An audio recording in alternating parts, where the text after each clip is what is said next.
बहुत सी बातें जीवन में ऐसी घटित हो जाती हैं जिनके संबंध में घटित होने के पश्चात जब हम विचार करते हैं तो समझ में आता है कि यह मेरे द्वारा किसी भी प्रकार से संभव नहीं था। इतना बड़ा काम हमारे जैसे साधारण मनुष्य के द्वारा कैसे हो गया? तो उस समय यह नहीं सोचना चाहिए कि मैंने अपने श्रम, अपने पुरुषार्थ या अपने सुकृत से ये किया। गीता जी में भगवान क्या कह रहे हैं? अहंकार विमूढ़ात्मा कर्ताहमिति मन्यते। पर जो साधु पुरुष होते हैं, सज्जन पुरुष होते हैं, वो किसी भी उपलब्धि का श्रेय स्वयं नहीं लेते हैं। वे उपलब्धि का श्रेय अपने पूज्य गुरुजनों को ही प्रदान करते हैं। इसमें एक बहुत बड़ी बात है कि स्वयं अहंकार से व्यक्ति बच जाता है। हमारे पूज्य गुरुदेव भक्तमाली जी कहते थे, अहंकार किसी काम में नहीं आता। महाराज जी कहते थे अहंकार किसी काम में नहीं आता। किस काम में आता है? तो महाराज जी कहते जैसे बनी बनाई खीर में कोई मिट्टी का तेल डाल दे, केरोसिन डाल दे, तो क्या होगा खीर का? है? खीर खाने की तो बात दूर रही, खीर सूंघने के योग्य भी नहीं रह जाएगी।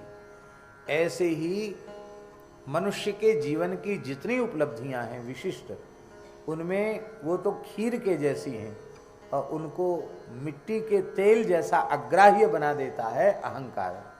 इसलिए अहंकार कभी नहीं करना चाहिए।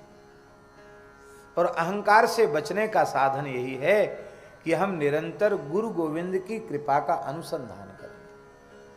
हमने जो कुछ किया भगवान की कृपा से किया। और देखिए ये बात बिल्कुल सत्य है, हम जो कुछ कर रहे हैं वो भगवान के अनुग्रह से ही कर रहे हैं। उपनिषद में एक आख्यायिका है कि त्रिलोक विजय का अभिमान देवताओं को हो गया था, तो भगवान ने कृपा पूर्वक उसे नष्ट करना चाहा और एक विलक्षण तेजोमय यक्ष के रूप में भगवान प्रकट हो गए। और इंद्र को बड़ा कौतूहल हुआ कि है क्या चीज, इतनी विचित्र क्या है? तो सबसे पहले उन्होंने कहा भाई कौन पता लगाएगा इसका? अग्नि बोले हम लगाएंगे, क्योंकि अग्निम ईड़े पुरोहितम, ये तो पुरोहित हैं। सबसे पहला ऋग्वेद का मंत्र अग्नि शब्द से ही आरंभ होता, अग्निम ईड़े पुरोहितम देवस्य ऋत्विजम। तो ये जातवेदा हैं, अग्नि हैं, अग्नि महाराज ने। उन्होंने वही अहंकार वाली युक्ति की।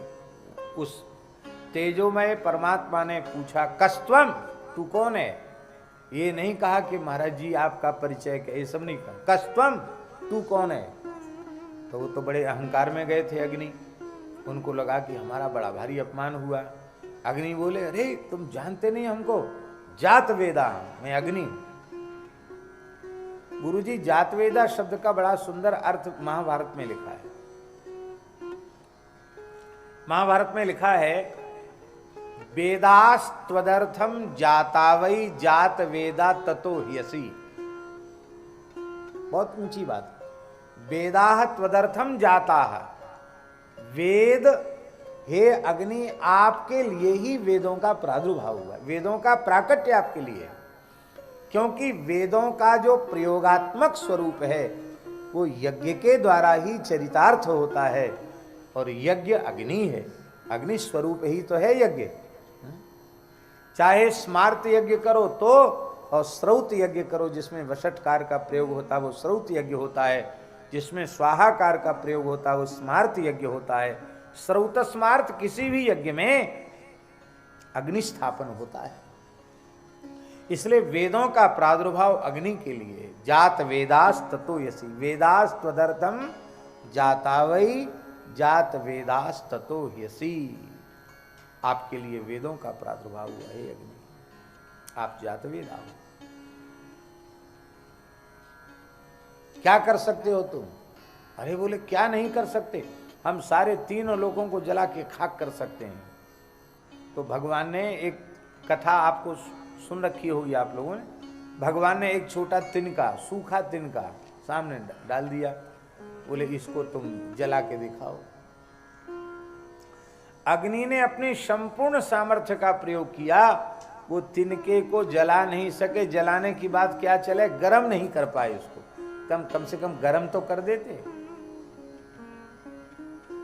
एकदम लज्जित होके अग्नि चले गए। वायु आए, कस्तम, तू कौन है? बोले मातरिस्वाहा, मैं वायु मातरिस्वाहा। अच्छा, क्या कर सकते हो? बोले बलवानों में मैं सबसे बलवान हूं, प्रचंड प्रभंजन हूं, सारी धरती को सूखे पत्ते के समान उलट सकता हूं, बड़े बड़े पहाड़ों को सूखे पत्तों के जैसे उड़ा सकता हूं, इतनी सामर्थ्य है मुझ में। अरे बोलिए धरती पहाड़ पीछे उड़ाइयो, ये तिनके को उड़ा के दिखाओ, तिनका नहीं उड़ा सकता। सब देवता जब समझ न सके उस विलक्षण तत्व की महिमा को और वे निराश होकर आ गए, तो इंद्र गए तो वह विलुप्त हो गया, अंतर्धान हो गए, तिरोहित हो गए। क्यों? कि इंद्र को ज्यादा अहंकार था त्रिलोक विजय का, तो इंद्र के अहंकार को चूर करने के लिए वो अंतर्धान हुए कि जिनको तुमने भेजा उनको तो हमने बात करने लायक भी समझा, जो कुछ हुआ मेरी कृपा से हुआ, उसको तुमने अपनी स्वतंत्र उपलब्धि मान लिया, तो तुम्हारे जैसा अपराधी तो बातचीत करने लायक भी नहीं। इंद्र को बड़ी लज्जा हुई कि अरे हमको उस विलक्षण तेजोमय महापुरुष ने संवाद के योग्य भी नहीं समझा। इंद्र को लज्जा हुई। आकाश में भगवती पराम्बा उमा भगवती प्रकट हुई और उन्होंने इंद्र को अहंकार शून्य होने की प्रेरणा प्रदान।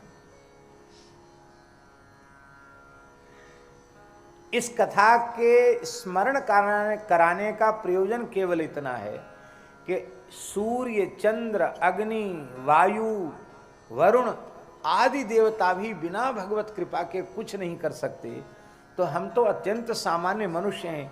हमारे द्वारा जो कुछ किया गया वो भगवान के अनुग्रह से हुआ, गुरुजनों की कृपा से हुआ, संतों की कृपा से हुआ, भगवान की कृपा से हुआ।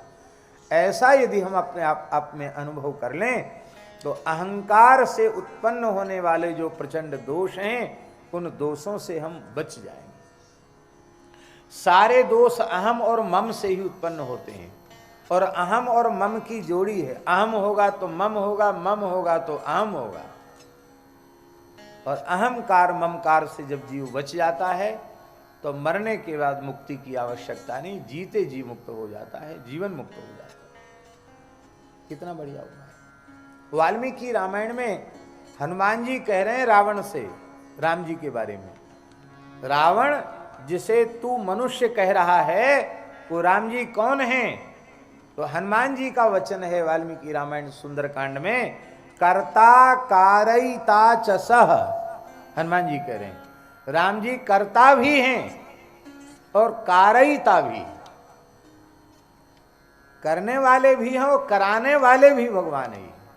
तो हम व्यर्थ अहंकार अपने ऊपर लेते हैं कि हमने किया अथवा हमने कराया। किया भी भगवान का और कराया भी भगवान का, ऐसा अनुभव करना चाहिए। कर्ता कारयिता च सह, भगवान कर्ता। अच्छा, कर्ता व्याकरण में कर्ता की परिभाषा क्या है? स्वतंत्र कर्ता, पाणिनि जी का सूत्र है स्वतंत्र कर्ता। अब ये स्वतंत्र जो शब्द है इसका अर्थ भगवान को छोड़कर और कहां घटित होगा? सर्वतंत्र स्वतंत्र केवल एक भगवान है। व्यवहार में भले ही हम किसी को कर्ता कह दें, लेकिन सच्ची बात है गुरुजी ने जैसा पढ़ाया है कि शब्द की अपर्यवसायी जो वृत्ति होती शब्दार्थ करने की, उस अपर्यवसायी वृत्ति का आश्रय जब हम लेंगे तो स्वतंत्र शब्द का अर्थ परमात्मा में ही जाएगा, क्योंकि स्वतंत्रता केवल भगवान में है। मद भयात वाति वातो सूर्यस्तपति मद भयात वर्षतीन्द्रो दहत्यग्नि मृत्युश्चरति मद भयात। सब कुछ भगवान के द्वारा हो रहा है। अब एक प्रश्न है कि जब कर्ता भगवान है और कारयिता भगवान है तो हमको फिर स्वर्ग नरक आदि क्यों भोगने पड़ते हैं? कोई पूछ सकता है ये बात? भाई जिसने किया अथवा जिसने कराया वही भोगे। करने वाले को कराने वाले को दोष लगे, हम तो कुछ है ही नहीं। अच्छा काम हो तो स्वर्ग भी परमात्मा ही भोगे, और कुछ अनुचित कार्य हो जाए तो नरक भी परमात्मा ही भोगे। जीव को स्वर्ग नरकादि का सुख दुख क्यों भोगना पड़ता है? बड़ा जटिल प्रश्न है ये, और इसकी आड़ में लोग बहुत ऊटपटांग काम करते हैं। लोग कहते हैं अरे ये सब करने कराने वाले भगवान है, भगवान की इच्छा से कर दिया। ऐसा भी लोग कह देते हैं करने वाले लोग। पत्ता भी बिना भगवान की इच्छा के नहीं हिलता, तो जो कुछ हुआ भगवान की इच्छा से हो गया। इसमें भी क्या है विशेषता भैया जी? अच्छा काम तो हमारे द्वारा हो गया, हमारी इच्छा से हो गया, और कुछ गड़बड़ हो गया तो भगवान की इच्छा से हो गया। तो ये भेद क्यों रखते हो कि अच्छा तो हमने किया और जो अनुचित हो गया वो भगवान की इच्छा से हो गया? ऐसा क्यों सोचते हो? सच्ची बात यह है कि जिस क्षण जीव हृदय से यह स्वीकार कर लेगा कि भगवान कर्ता भी हैं और कारयिता भी हैं, उसी समय वह पुण्य पाप की जंजीर से मुक्त हो जाए। फिर वह भगवान के हाथ का खिलौना बन जाएगा, भगवान के हाथ का उपकरण बन जाएगा। फिर भगवान ही उसके शरीर के द्वारा कार्य करेंगे, वह व्यक्ति कार्य करने वाला नहीं होगा। महापुरुषों के द्वारा भगवान ही काम करते हैं, भगवान का उपकरण बन जाते हैं महापुरुष, और भगवान उनके द्वारा बड़े बड़े कार्य कर देते हैं। वो पुण्य पाप के बंधन में नहीं रहते। इस प्रकार का जैसे विश्वास है कि भगवान कर्ता भी हैं और कारयिता भी हैं, ऐसा विश्वास जिस भाग्यशाली जीव को हो जाता है, निषिद्ध आचरण जागृत की तो चले क्या, स्वप्न में भी उसके द्वारा निषिद्ध आचरण नहीं होगा।